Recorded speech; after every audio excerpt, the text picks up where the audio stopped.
எல்லாருக்கும் வணக்கம். இன்னைக்கு என்ன விழாக்கு பார்க்க போறோம் பார்த்தீங்கன்னா, இன்னைக்கு எங்கள் ஊரில் சந்தைக்கு போயிட்டு மீன்லாம் வாங்கிட்டு கயிறுலாம் வாங்கிட்டு வரலாம்னு சொல்லி இன்னைக்கு ஒரு 1:30 மணிக்கு கிளம்பியாச்சு. நல்ல வெயில், வெளியே போக முடியாதுக்கு வெயில். போயிட்டு ஃபஸ்ட்டு சந்தையை பார்த்துட்டு மீன் காய்கறிலாம் வாங்கிட்டு வரலான்னு கிளம்பிட்டோம். வெயிலில் போக முடியல. இது எங்கள் வீட்டுக்கு என்ட்ரன்ஸு வெளியில். வண்டி ரொம்ப பழைய வண்டி, இதை வச்சு தான் ஓட்டிகிட்டு இருக்கேன். ஏன்னா வண்டி ரொம்ப யூசேஜ் கம்மி இல்லை எங்களுக்கு. எப்போ தான் லீவ் வர்றோம், ஒரு மாதம் தான் யூஸ் பண்ணுறோம். அதனால வண்டி ரொம்ப இப்போ 2012 வாங்கின வண்டி, நான் அந்த வண்டியை வச்சு அப்படின்னு ஓட்டிகிட்டு இருக்கேன். அடுத்த டைம் லீவுக்கு வரும்போது தான் வேறு வண்டி மாற்றணும்னு ஐடியா பண்ணியிருக்கேன். வண்டி உரைக்குது லானஸ்டார்ட் ஆயிரும். மெயின்டெனன்ஸ் எல்லாம் இருக்குது. ரொம்ப லாங் ட்ராவல்லாம் போனது கிடையாது. 25,000 கிலோமீட்டர் தான் ஓடி இருக்க வண்டியை. 15 வருஷம் கிட்டத்தட்ட ஆக போகுதுன்னு நினைக்கிறேன். இந்த வண்டி தான் கரெக்டாக ஓடிட்டு இருக்கு. அதனால பிரச்சனை இல்லை. மைலேஜும் ஓரளவுக்கு பெஸ்ட்டாக கொடுக்கும். இது எங்கள் வீட்டிலேருந்து இந்த பஸ் ஸ்டாண்டுக்கு போகிற வழி பாதை தான். வீடியோவில் காமிச்சிருப்பேன்னு நினைக்கிறேன். 2 பக்கம் முள்வெளி, ரோடெலாம் பாருங்கள் எவ்வளோ மோசமாக இருக்குன்னு. 2 பக்கம் வயல்வெளி, விவசாயத்துக்கு சூப்பராக இருக்கும். நல்லா பச்சை பசேர்னு அழகாக இருக்கும் இடங்கள்லாம் பார்க்கறதுக்கு. உள்ள அந்த பஸ் ஸ்டாண்டு சந்தையை ஒட்டி நம்ம வந்துகிட்டு இருக்கோம்.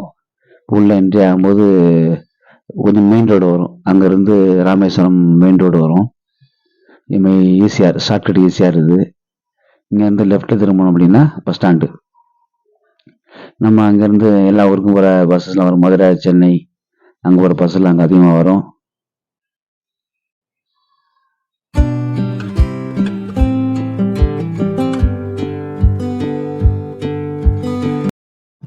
நம்ம ஃபஸ்ட் எடுத்தோன்னே மீன் வாங்கிக்கலாம். மீன் வாங்கிட்டு அதுக்கப்புறம் காய்கறி வாங்கலாம் சொல்லி ஒரு ஐடியா. அதனால் ஃபஸ்ட்டு மீன் வாங்கினோம். மீன் பார்த்து எல்லா மீனையும் செக் பண்ணி பார்த்தோம். எல்லாம் ஃப்ரெஷ்ஷான மீன் தான். ஆனால் அதில் எங்களுக்கு பிடிச்சது 2-3 வகை மீன் தான். அதில் பாறை மீன் நல்லாயிருக்கும், வெலை மீன். அப்புறம் பச்சை கலர் நீளம முரல், பச்சை முரல்னு சொல்லுவாங்க. பச்சை முரல் போன வாரம் சாப்பிட்டாச்சு. சரி, இந்த டைமு பாறை மீன் வாங்கலாம் சொல்லிட்டு பாறை மீன் ட்ரை பண்ணோம். 1 கிலோ பாறை மீன். 2 மீன் தான் 1 கிலோ. நல்லா பெரிய பெரிய மீனாக இருந்தது. மற்ற எல்லாமே எங்களுக்கு கொஞ்சம் கடற்கரை ஒட்டினால கொஞ்சம் மீனுங்கள்லாம் கொஞ்சம் ஃப்ரெஷ்ஷாக தான் இருக்கும். அதனால் ரொம்ப தேடி அலைய வேண்டிய அவசியம் இருக்காது. எல்லா மீனுமே ரொம்ப ஃப்ரெஷ்ஷாக கிடைக்கும். எங்களுக்கு ராமேஸ்வரம் தொண்டி ரொம்ப கொஞ்சம் பக்கத்தில் இருக்கிறதுனால எங்களுக்கு கொஞ்சம் மீன்லாம் ரொம்ப ஃப்ரெஷ்ஷாக கிடைக்கும். அதனால் 1 கிலோ பாறை மீன் வாங்கியாச்சு. பாறை மீன் வாங்கிட்டு அங்கேயே பேக் பண்ணி வீட்டில் க்ளீன் பண்ணிக்கலாம் கிளம்பிட்டோம். அடுத்து எங்கே போகிறோம் பார்த்தீங்கன்னா, காய்கறி வாங்க போகலாம் கிளம்பியாச்சு. அந்த மார்க்கெட்டில் வியாழக்கிழமை தான் சந்தை, வாரத்தில் ஒரு நாள். அதான் காய்கறி வாங்கிட்டு காய்கறி பார்த்துட்டு இருக்கோம். காய்கறிலாம் செக் பண்ணி வாங்கிட்டு அங்கேருந்து கிளம்பிட வேண்டியதான்.